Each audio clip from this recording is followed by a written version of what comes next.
राम। हाँ बोला हनुमान। हमारे मेहरारू की याद आता है तो क्या करी? हाँ बतावा तू। बतावा कुछ।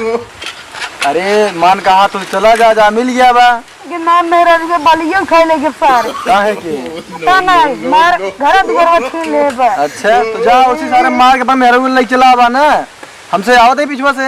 आज अपना छरिया मिला बाज एकदम मन टंटना जाए बालियों खाई लेके हम सार आवा कर वाले सुरक्षा धोखे दे रहे हैं सब सुनाते के बहुत बना अपना के और मैं कहा बा बजरंग बली के तुमको धोखा देता है। अरे यार धोखा और उनका चीनी नहीं पाया यार।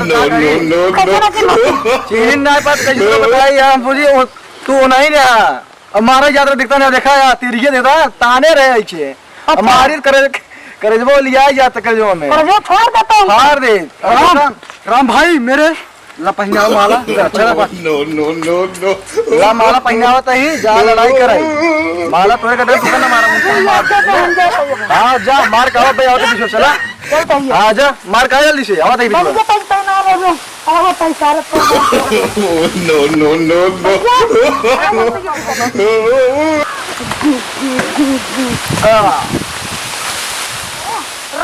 तो क्या करेगा हमसे बात करा तू ससुर नौती रात का देना।